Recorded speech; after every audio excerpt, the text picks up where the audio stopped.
जय Hind. Indian navy का जो एयरक्राफ्ट बेस पर जो कैरियर पे जो एयरक्राफ्ट को रखा गया है वो MiG-29K को रखा गया है। इसको हम लोग एक अलग नाम देते हैं जिसे हम लोग कहते हैं ब्लैक पैंथर के नाम से भी जाना जाता है। ये शॉर्ट टेक ऑफ के लिए जरूरी, ये बहुत ज़्यादा जाना जाता है। इसका थ्रस्ट रेशियो काफ़ी अच्छा है, लेकिन ओवरऑल की बात करेंगे तो आपको ये पता चलेगा कि ये भारतीय नौसेना के लिए एक घाटे का सौदा था। इसमें बहुत सारी अच्छाइयाँ भी थी, लेकिन एक ऐसी खराबी थी जो सारी अच्छाइयों पर पानी फेर देती थी। जैसे इसमें अरेस्टेड लैंडिंग दिया गया था। जब ये एयरक्राफ्ट कैरियर पर लैंड करता है तो एयरक्राफ्ट कैरियर पे बहुत कम जगह रहता है, तो वो वायर में फंसा के अरेस्टेड लैंडिंग कर लेता है। यहाँ आप देखिए ये अरेस्टेड लैंडिंग कर लेगा। वो कई सारे वायर थे, उसमें एक में ये अपना हुक को फंसा लिया अरेस्टेड लैंडिंग से, वरना अरेस्टेड लैंडिंग नहीं करता तो उस पर जाके ये गिर जाता। यही तार है जो इसको एक छोटे से रनवे पे रोक दिया और पूरे एरिया को खाली कर सका। ये अपने विंग्स को मोड़ लिया है। अरेस्टेड लैंडिंग में काफी सूझबूझ की जरूरत पड़ती है, वरना इसमें ना फाइटर एयरक्राफ्ट के गिरने की संभावना बहुत ज्यादा रहती है। यहाँ बहुत ही सावधानी से उतारना पड़ता है। वहाँ हल्का सा भी मिस्टेक होने पर जहाज का गिरना फिक्स रहता है एयरक्राफ्ट कैरियर से उस पार। साथ ही इसे शॉर्ट टेक ऑफ के लिए दिया गया था। कैटापुल्ट से ये टेक ऑफ कर सकते थे। कैटापुल्ट में क्या होगा, ये वाला जो ट्रिगर है यहाँ पर ये जाके अपने जो व्हील है नीचे का, इसको ले जाके वो फंसा देगा। ये अपना चक्का वहां पर ले जाके फंसाएगा और वो जो नीचे से है वो पिस्टन पर लगा हुआ है। ये वाली मशीन बहुत तेज भागेगी और ये कितने भी लोड को खींच सकती है। ये यहाँ ले जाके अपने चक्के को फंसा देगा। जब ये चक्का लॉक हो जाएगा तो ये नीचे से मशीन इसको पकड़ ली है और ये यहाँ पर दूसरा एक ये फर्स्ट रनवे हो जाएगा, एक ये सेकंड रनवे है। इसको फंसा के रेडी रखा गया है, ये अपना रेडी होने में लगा हुआ है। ये वाले रनवे बेल्ट पर यहाँ से इसको पूरी तरह फंसा के लॉक कर दिया गया है। इसको क्लियरेंस मिलते ये उड़ गया, यहाँ पर इतने छोटे से रनवे में उड़ गया। ये पीछे वाली दीवार इसको थ्रस्ट देगा और ये पूरी तरह से फंस चुका है। ये मशीन के सहित जाएगा और छोटे से रनवे में आप देखिए यहाँ से टेक ऑफ करके चला गया। फुल लोड के साथ वो टेक ऑफ किया है। ये कैटापुल्ट का सबसे बड़ा फायदा होता है। इसके अलावा इस पे एयरक्राफ्ट कैरियर पे जगह कम रहता है और जहाजों को ज्यादा हटाना रहता है, तो इसमें फोल्डेड विंग्स दिए गए थे। इसके विंग्स जो थे ऐसे फोल्ड हो सकते थे, फिर ऐसे खुल जाते हैं, जिस वजह से इसे हैंगर करने में यानी रखने में काफी सहूलियत होती है किसी भी एयरक्राफ्ट कैरियर में। नेवी के जो अधिकतम विमान होते हैं उनके विंग्स ऐसे फोल्ड हो जाते हैं। बाद में इनको जब रनवे पे ले जाया जाता है तो इसके विंग्स को नीचे गिराया जाता है, क्योंकि हैंगर में जगह कम रहता है। इसे लॉन्ग एंड्योरेंस बनाने के लिए इसमें एक्सटर्नल फ्यूल टैंक दिया गया था, जो विंग्स के नीचे इसमें सेट किए जा सकते थे और ये एयर रिफ्यूलिंग भी कर सकता है। हवा से हवा में ये रिफ्यूलिंग कर सकता है। जहाजों की जो एयर रिफ्यूलिंग होती है वो दो तरह से होती है। अगर ये जालीनुमा पाइप होगा तो ये जो फाइटर जहाज है ये खुद आके उसमें अपना नोजल फंसाएगा और पेट्रोल भरेगा। और कुछ जहाजें ऐसी होती हैं जो अपना नोजल नहीं फंसा सकती हैं, तो उसमें एक पीछे क्रू मेंबर बैठा होता है। जैसे यहाँ ये क्रू मेंबर है, ये दूसरे जहाज में भरेगा जिसमें खुद नोजल फंसाने की क्षमता नहीं होती। जैसे ये बड़ा सा जहाज है, ये जो बड़ा जहाज आ रहा है इसमें क्षमता नहीं है, तो आप देखेंगे इसके मुंह पे ये खाली जगह बना है। तो ये जो ऊपर जहाज के पीछे बैठा रहता है ऑपरेटर, वो इस जहाज में देख के भर लेता है। ये पायलट केवल उस जहाज को नीचे ले आके लगा देता है। तो जैसे जिसमें नोजल फंसाने की क्षमता है वो खुद आके फंसाते हैं, जिसमें क्षमता नहीं है उसका क्रू मेंबर, जैसे इसमें क्षमता नहीं है, इसका यहाँ भरने वाला जगह है तो ये अपने जहाज को ले आके रख देगा और ऊपर से जो ऑपरेटर बैठा है वो इसमें ले आके भर देगा। आप समझ गए होंगे एयर रिफ्यूलिंग। इसके इंड्योरेंस को और बढ़ाने के लिए इसमें ऑक्सीजन जनरेटर दिया गया। जो ऑक्सीजन जनरेटर था, पहले भारत के कई ऐसे जहाज हैं जिसपे ऑक्सीजन जनरेटर नहीं है, तो वो ऑक्सीजन का सिलेंडर लेके जाते हैं। कई बार ऐसा होता है कि फ्यूल रहता है लेकिन ऑक्सीजन खत्म होने लगता है तो वापस आना पड़ जाता है। तो इसमें ऑक्सीजन जनरेटर, इसलिए वापस आने की कोई जरूरत नहीं है। इसका वेट थ्रस्ट रेशियो काफी अच्छा है। ये थ्रस्ट अच्छा जनरेट कर लेता है, जिस वजह से ये वर्टिकल भी टेक ऑफ कर लेता है या वर्टिकल उड़ जाता है यहाँ पर। इस वजह से इसका जो है फ्यूल कंजम्पशन थोड़ा सा कम है। हालांकि अगर ओवरऑल में देखेंगे तो फ्यूल कंजम्पशन इसका एवरेज है जैसे सारी जहाजों का होता है। इसका अगर हम सबसे अच्छी अगर इसमें एक बात है तो इसका रडार है। इसका जो ऐसे रडार है यहाँ पर, ये रडार जो है ये सेमी मॉड्यूल पर आधारित है और ये बहुत दूर तक ये कैप्चर कर सकता है। और इस रडार से हम लोग एक बहुत वाइड एरिया पे नजर रख सकते हैं और इस पे हम लोग मल्टीपल टारगेट को नजर रख सकते हैं। इसका रेशियो 4/10, मतलब ये एक साथ 10 टारगेट को देख सकता है। 10 टारगेट पर एक साथ नजर रख सकता है, चाहे वो कितना भी बड़ा या छोटा टारगेट हो। 10 टारगेट उसमें से एक बार में ही 4 टारगेटों को ये मिसाइल से मार सकता है। पायलट को कोई झमेला नहीं है, ये रडार गाइड कर लेगा। मारेंगे ना, रडार गाइड कर लेगा। वो उधर गया, उसको रास्ता दिखाएगा, पायलट अपना जा रहा है, मिसाइल छोड़ के रडार अपने से उसको क्या कर लेगी, लॉक कर लिए तो उसको मार देगी यहाँ पर। तो ये काफी बेहतरीन सिस्टम है इसका, जो इलेक्ट्रॉनिक सिस्टम है। साथ ही इसे ग्राउंड अटैक के लिए भी बनाया गया है। नेवी का तो है ये। अभी गलवान में जब विवाद हो रहा था तो नेवी के जो गोवा में रखा गया था आईएनएस हंसा जो था उसको उठा के गलवान में भी ट्रांसफर कर दिया गया। ये उड़ते हुए ही 25 किलोमीटर दूरी से किसी भी टैंक को हमला कर सकता है और टैंक को मार सकता है 25 किलोमीटर दूरी पे। ये तो कुछ नहीं कर सकते, इनके रेंज कितना होता है, 3 किलोमीटर मार ही सकते हैं, 3 से 4 किलोमीटर से ज्यादा ये मार ही नहीं सकते हैं सब, इनका ज्यादा रेंज नहीं होता है टैंक्स का, वो 25 किलोमीटर से मार देते हैं सब यहाँ पर। और अगर कोई ब्रिज है, देखिए ब्रिज तोड़ना काफी ज्यादा जरूरी होता है। हम लोग को अगर याद कीजिएगा कि इछुगिल नहर की जब लड़ाई हुई थी पाकिस्तान में, तो हम लोग में सबसे बड़ा जो घाटा लगा था, हम लोगों ने जो इछुगिल नहर को पार कर गए थे, भारतीय सेना पाकिस्तान में घुसकर चिनाब के पास जो इछुगिल नहर था उसे पार कर गए थे, बाद में पाकिस्तानियों ने पुल उड़ा दिया, तो हमारी जो फौज उधर ही थी, फंस गई, जिस वजह से हमें बहुत भारी कैजुअलिटी उठानी पड़ी थी। तब से क्या किया गया, जहाज में एक स्पेशल फीचर ही जोड़ दिया गया, वो किसी भी ब्रिज को दूर से ही पहचान के डिटेक्ट कर लेते हैं। तो ये 120 किलोमीटर की दूरी पर किसी भी ब्रिज को निशाना बना सकता है। और ब्रिज को अगर तोड़ दीजिए ना, तो सबसे बेहतरीन यही होता है, लॉजिस्टिक टूट जाती है। अगर सड़क को तोड़ेंगे तो क्या होगा, मिट्टी उट्टी भर के तुरंत बना सकते हैं, ब्रिज तुरंत थोड़ी बचेगा। एक तो मार दिए, ध्वस्त कर दिए, 2 ठो पाया उखड़ गया, ब्रिज काम खत्म, उधर का इधर इधर ही रह जाता है। और नेवी के लिए देखिए, MiG-29K को बेसिकली तो बनाया गया था नेवी के लिए, तो किसी भी नेवी के जो शिप होते हैं, छोटे से छोटे साइज के शिप को ये 300 किलोमीटर दूर से ही पहचान सकता था। तो ये इसके जो सेंसर्स थे वो काफी बेहतरीन थे MiG-29K का। लेकिन जो इसकी सबसे बड़ी खराबी थी, जिसको बर्दाश्त ही नहीं किया जा सकता था, वो इसका इंजन था। देखिए भाई साहब, इसका जो इंजन है डबल इंजन की है, एक ये इंजन हो गया, एक ये इंजन है, डबल इंजन का है। और इसका जो इंजन है वो मेड इन रसिया का है। ये इंजन कभी कभी थ्रस्ट फेल कर जाता है, कई बार इसको हम लोग सिंगल इंजन पे ही लैंड कराए। हालांकि इसका सिंगल इंजन भी पूरे जहाज को बेहतरीन ढंग से उड़ा लेता है, लेकिन ये अच्छा थोड़ी है कि आपका उड़ते उड़ते एक इंजन काम करना छोड़ दिया। जैसे हमारी एक किडनी बंद भी हो जाती है तो दूसरे किडनी से आराम से आदमी काम कर लेता है।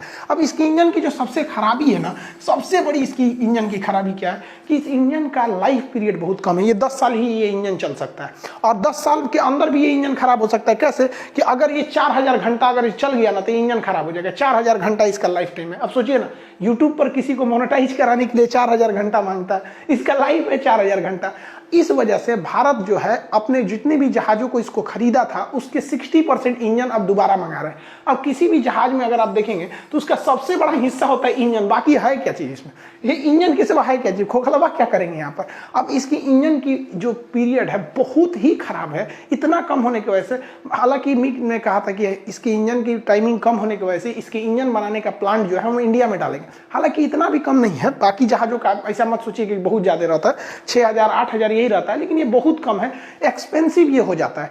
दूसरा, अगर इसका निगेटिव पॉइंट देखेंगे तो ट्रैक रिकॉर्ड देखेंगे, इतना दुर्घटनाग्रस्त हुआ है, इतना दुर्घटना जिसका कोई हद नहीं। रूस ने ही भारत को 2011 में इसे देने वाला था। देने के लिए जब ये ट्रायल कर रहा था ना, तो रूसे में उलट गया 2011 में। उसके बाद से सीरिया में हमला करके रूस जो आ रहा था वापस, तो मेडिटेरेनियन सी यानी भूमध्य सागर से क्वेश्चन भी पूछता है आपसे, कहेगा किसे हुए बंद सागर कहा जाता है। बंद सागर कहेगा तो भूमध्य सागर, बंद महासागर कहता है तो आर्कटिक महासागर कहा जाता है, उसको छिपा हुआ भी रहता है वो। आगे देखिए, तो ये 2016 में सीरिया में गिर गया, 2018 में इंडिया में गिर गया था। हालांकि 2018 में इंडिया में जो गिरा था तो क्रॉस लैंडिंग कर गया था, ये रनवे को ओवरशूट करके गिर गया था। आगे 2019 में क्या हुआ था, तो 2019 में पक्षियों के झुंड से टकरा गया था, जिस वजह से इसका इंजन फेल हो गया था, जिस वजह से ये गिर गया था। 2020 में तो ये दो गिर गया, एक फरवरी 2020 में गिरा, एक अभी दिसंबर में गिर गया। यहाँ पर एक पायलट अभी भी लापता वहां पर।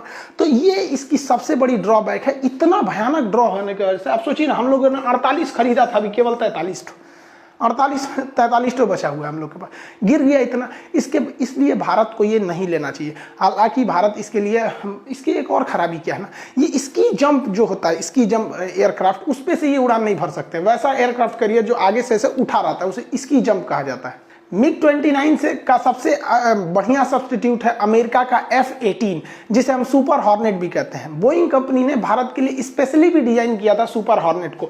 ये दुनिया का, अभी कहिए कि दुनिया में सबसे भरोसेमंद नेवी का एयरक्राफ्ट है। हाँ, बहुत सारी लड़ाइयों में भाग लिया है, चाहे वो इराक की लड़ाई हो, लीबिया में हो, सीरिया में हो, हर तरह की लड़ाइयों में भाग लिया है। ये US नेवी का ये रीढ़ माना जाता है, और ये हर मायने में जो है वो MiG-29K से बेहतर है। हाँ, ये है कि ये ज्यादा मिग 29 की सर्विस सीलिंग यानी हाइट ज़्यादा है, तो इसकी हाइट उतनी नहीं है, तो फिर समुद्र में हाइट लेके क्या करिएगा। यहाँ पर इसको बेहतरीन ढंग से कस्टमाइज किया गया है। ये मिग 29 का सबसे बेहतरीन वेरिएंट है। भारत को मिग 29 में पैसे नहीं फंसाने चाहिए। अभी जो बाइडेन की सरकार है वो भी इसको दे देंगे। भारत में कौम का सा जितने भी समझौते चाहिए थे डिफेंस के लिए सब कुछ कर चुका है, तो भारत को इसमें कोई बाधा आने वाली नहीं है। इसके अलावा अगर देखेंगे तो भारतीय नेवी के 2 एयरक्राफ्ट कैरियर थे जो ब्रिटेन से रिटायर थे, उसे हम लोग लेके आए थे। ब्रिटेन निकाल दिया, हम लेके आए थे, जिसमें पहला था INS विक्रांत जो अब रिटायर हो चुका है। INS विक्रांत रिटायर हो गया और INS विराट भी रिटायर हो गए सर। ये दोनों बहुत महत्वपूर्ण भूमिका निभाए थे 1971 की लड़ाई में। आपको याद होगा विक्रांत ने 1971 की लड़ाई में जो तबाही मचाया था, वीडियो में तो बनाए थे, आप देखे होंगे। अब क्या किया हम लोगों ने, एक अपने इंडिजीनियस उसे कहते हैं जो भारत में ही बना है। तो जो विक्रांत जो हम लोगों ने पहला एयरक्राफ्ट कैरियर था, तो उसी के नाम से हम लोग अब एक अपना खुद का बना रहे थे विक्रांत। तो ये विक्रांत कोची शिपयार्ड में बन रहा था, काफी लंबा प्रोजेक्ट था। अभी इसका क्या है, सी ट्रायल कंप्लीट हो गया है, मतलब इसमें हर एक चीज अब लगाया जा चुका है। अब इसकी ट्रायल नेवी करेगी। 2 साल तक इसको पानी में हर मौसम में, बारिश में, सुनामी में, चक्रवात में, तूफान में, गर्मी मौसम, हर तरह से अब इसका ट्रायल किया जाएगा। मतलब अब जितना इसमें इंजीनियरिंग का काम होना था, वैज्ञानिकों का काम करना था, सब काम हो गया। अब ये फुल टू समझिए कि ऑपरेशनल है, लेकिन नेवी इसको 2 साल तक इधर उधर घुमाएगी, देखेगी कोई टेक्निकल प्रॉब्लम तो नहीं आ रहा है, तो उसके बाद ही रहेगा। जैसे आप मोटरसाइकिल खरीद लेंगे ना, तो आपको थोड़ा सा 1 किलोमीटर टेस्ट ड्राइव देगा कि देख लीजिए ठीक ठाक चल रहा है ना, हाँ ठीक ठाक है, टनटना जी। तो 2 साल बाद ये भी चालू हो जाएगा। तो INS विक्रांत जो है वो रिटायर हो गया। ये भारत का नया INS विक्रांत है जो अब क्या हो रहा है, भारत में शामिल होने वाला है। अभी भारत में वर्तमान में केवल एक ही अगर देखेंगे तो ऑपरेशनल एयरक्राफ्ट कैरियर है INS विक्रमादित्य। जो भी सेकंड हैंड है INS विक्रमादित्य, इसे Q क्लास विक्रमादित्य जो था रूस में था, रूस इसका खर्च नहीं उठा पा रहा था, तो वो भारत को बेच दिया यहाँ पर। तो यही ऑपरेशनल है यहाँ पे। इसकी भी खराबी क्या है, ये भी स्की जंप है, ये आगे से ऐसे उठा हुआ है। इसकी जंप होने की वजह से एयरक्राफ्ट जो होते हैं सर फुल कैपेसिटी के साथ नहीं उड़ पाते हैं सर। ये जो मिग 29 के है, इसके विंग्स जो हिल रहे हैं यही डायरेक्शन को डिसाइड करते हैं। ये स्की जंप करेगा, यहाँ से गया और ये इस वाले एरिया से ये स्की जंप कर गया यहाँ से, लेकिन ये लोड ज़्यादा नहीं ले जा पाएगा उस वहाँ पर। भारतीय जो एयरक्राफ्ट कैरियर है उनकी खराबी क्या है कि वो लोग ऊपर का डेक जो होता है, ऊपर का डेक ये बिजी हो जाता है जहाज़ों की वजह से कि लैंडिंग और टेक ऑफ का जगह नहीं है, इसलिए हमको डेक के अंदर एक फ्लोर बनाना पड़ता है, इसके अंदर हमें जहाज़ों को रखना पड़ता है। और यहाँ पे जहाज़ों की सर्विसिंग, उसमें हथियार वगैरह भर के फिर लिफ्ट की मदद से उसको ऊपर उठाया जाता है। यानी कुछ जहाज़ें ऊपर और कुछ जहाज़ों को नीचे रखना पड़ता है, क्योंकि ऊपर के डेक पर खाली जगह नहीं बच पाता है। तो अभी क्या है, ब्रिटेन ने हमें बहुत बड़ा ऑफर किया है, अपना जो एयरक्राफ्ट कैरियर का मॉडल ही बेच रहा है वो भारत को। ब्रिटेन के जो ये देख रहे हैं ना, ये खरगोश, ये ब्रिटेन वाला है, इसके दादा परदादा भारत पे हम लोग पे राज किए थे। और एक एल्गिन नाम का वायसराय था भारत में, उसने क्या कहा था कि बरतानिया हुकूमत, देखिए ब्रिटेन को हिंदी में भी ब्रिटेन कहते हैं, हालांकि हम आपको पढ़ाए हैं नक्शा के क्लास में, ब्रिटेन 3 देश का समूह आ जाएगा, उसमें इंग्लैंड भी आ जाएगा, वेल्स भी आ जाएगा, स्कॉटलैंड भी आ जाएगा। ये तो नक्शा के क्लास में कंप्लीट बता दिए थे। ब्रिटेन और यूनाइटेड किंगडम, उसमें उत्तरी आयरलैंड जोड़ देंगे तो यूनाइटेड किंगडम में जाता है। तो ब्रिटेन वाले ने हमारे पे शासन किया था। एल्गिन ने क्या कहा था कि बरतानिया हुकूमत, बरतानिया, ब्रिटेन को उर्दू में बरतानिया कहते हैं, तो बरतानिया हुकूमत ने भारत को तलवारों के दम पर जीता था और तलवारों के दम पर ही हम इस पर शासन करते रहेंगे। चल गई नहीं, एक खरगोश से पूछिएगा इसके दादा परदादा लोग का क्या हाल है। तो अभी ये खरगोश भारत आ रहा है 26 जनवरी पर मुख्य अतिथि बन के, समझ आ गया कि नहीं। इसी की यहाँ के दादा परदादा लोग आए थे लोग ना, तो गेटवे ऑफ इंडिया बना था यहाँ पे, समझ आ रहा है कि नहीं। तो ये भारत आ रहे हैं। तो अभी क्या है कि अगर आप देखेंगे तो 4-5 साल में ब्रिटेन की अर्थव्यवस्था पर थोड़ा सा गहरा झटका लगा, क्योंकि ब्रेग्जिट जब हुआ था तो ब्रेग्जिट से ये ब्रिटेन जो हो गया, ब्रेग्जिट से ब्रिटेन जो है ना यूरोपीय यूनियन से एग्जिट हो गया। तो ब्रिटेन के एग्जिट को कहते हैं ब्रेग्जिट, यानी ब्रिटेन एग्जिट हो गया है। तो यूरोपीय यूनियन का इसे फायदा नहीं मिल पा रहा है। तो ये आ रहे हैं जब भारत में, तो ये भारत से अच्छे रिलेशन बनाएंगे, व्यापार को बढ़ावा देंगे। ये पहले ही भी बोल दिए हैं कि हम भारत जाएंगे तो रिलेशन अच्छा से करेंगे भारत में। इसी में उन्होंने अपना एक एयरक्राफ्ट कैरियर को ऑफर किया है कि फुल टू इसका डिजाइन है, ये ले जाइए, इसी का हूबहू बना दीजिएगा यहाँ पे। तो भारत के लिए बहुत अच्छा है, क्योंकि भारत का अपना जो अगला एयरक्राफ्ट कैरियर है INS विशाल, उसके लिए हमें एक मॉडल को तैयार करना है। और ये INS विशाल जो होगा ये स्की जंप पे नहीं होगा, ये कैटापुल्स पर होगा। ये इसका एयरक्राफ्ट का सामने का हिस्सा बराबर होगा। इसमें एयरक्राफ्ट कैरियर को एकदम छोट जहाज को यहाँ रखिएगा, स्की जंप से ऐसे उड़ा दीजिएगा। सॉरी, स्की जंप की जरूरत नहीं पड़ेगी, कैटापुल्ट से उड़ा देंगे, जिससे क्या है कि कोई भी जहाज जो है फुल कैपेसिटी से उड़ान भर सकते हैं किसी भी एयरक्राफ्ट कैरियर से, जिससे इंडियन नेवी को काफी ज्यादा फायदा होगा। इसके बावजूद भी हम तो यही कहते हैं कि भैया ये सब जो चीजें होती है एयरक्राफ्ट कैरियर, ये उन देशों के लिए ज्यादा जरूरी है जिन्हें दूसरे जगह जाके हमला करना है। हम लोग की विदेश नीति के हिसाब से हम लोग के लिए अभी कोई, हमको नहीं लगता है कि 3-3 एयरक्राफ्ट कैरियर की जरूरत है, क्योंकि हमारा एक विक्रांत जो है वो सक्सेस हो ही गया, 1 साल में वो हमारे कमीशन हो जाएगा, और विक्रमादित्य हाई है, दोनों एकदम नए नए एयरक्राफ्ट कैरियर हैं सब। अरबों रुपए खर्च करके एयरक्राफ्ट कैरियर को बनाया जाता है, एक मामूली टारपीडो या मिसाइल हिट से पूरा तबाह हो जाता है। तो इससे बेहतर होता है कि हम लोग यहाँ अंडमान निकोबार में बड़ा सा एयरबेस बना देते, बहुत बड़ा सा, और इसके बीच में एक तो आर्टिफिशियल एयरबेस बना देते। भैया आर्टिफिशियल द्वीप बना दे, मट्टी भर दीजिए वहां पे, क्या दिक्कत होता है, अपना है, कौन बोलने वाला हिंद महासागर में, चाइना उधर भर गया ना, जितना में खर्चा होगा एयरक्राफ्ट कैरियर में उससे अच्छा इस साइड में और इस साइड में खूब अच्छा से बना दीजिए। तो यहाँ पर अंडमान निकोबार है, अगर आप ध्यान से देखेंगे तो यहाँ अंडमान निकोबार है, यहाँ हाई है हम लोग का, यहाँ लक्षद्वीप है, यहाँ भी है, एक एक्स्ट्रा यहाँ बना दीजिए इस साइड में आर्टिफिशियल, एक इस साइड में। तो यहाँ हमेशा हम लोग का एयरपोर्ट रहेगा ही, और किनारे किनारे नौसेना के एयरपोर्ट है, तो ये हमारा ये एरिया पूरी तरह से सेफ हो जाएगा। तो जो 2 ठो बचे हुए एयरक्राफ्ट कैरियर हैं सब, जो ऑलरेडी हमारे पास हैं सब, विक्रांत नया वाला और विक्रमादित्य, 2 ठो तो रिटायर कर दिए, विराट और पुराना विक्रांत को रिटायर कर दिए। तो 1 ठो को आप रेडी रखिए चाइना के लिए, और पाकिस्तान को क्या करना है सोच रहा है, दोनों इधरे रखिए, वो क्या करने आएगा वहां बेचारा, वो तो अपने मर रहा है, खैला भी ना मर जाएगा वहां पर, उसका मतलब अर्थव्यवस्था उसकी चौपट हो रही है, वहां की लीडरशिप परेशान है। पता है पाकिस्तान के नेता किससे परेशान रहते हैं पता है? अपनी खुद की आर्मी से। उसके आर्मी वाले जो होते हैं प्रधानमंत्री से ज्यादा पावरफुल रखते हैं सर। हम लोग की आर्मी, भाई हम जब एनसीसी में गए थे तो कहा गया था कि आर्मी का ना ये छोटा भाई है एनसीसी, और इसका सबसे बड़ा उसूल होता है डिसिप्लिन।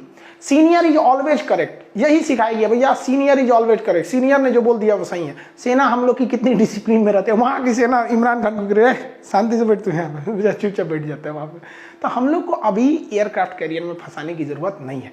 रीजन क्या है कि हम लोग को इसी को दूर जाके थोड़े ना युद्ध करना है। अब अमेरिका से सोच रहा उनको जिंदगी पर हमले करते रहना है, उससे बेहतर रहेगा अगर मान के चलिए यहाँ पर वियतनाम में हमको एक तो सैन्य का अड्डा मिल जाता है, नौसेना का, तो क्या जरूरत है वहाँ एयरक्राफ्ट कैरियर बनाने की? उस पर तो बम भी मारेंगे तो थोड़ी ना होगा, एक और का एक कट्ठा उड़ जाएगा तो बाकी तो बचा ही रहेगा।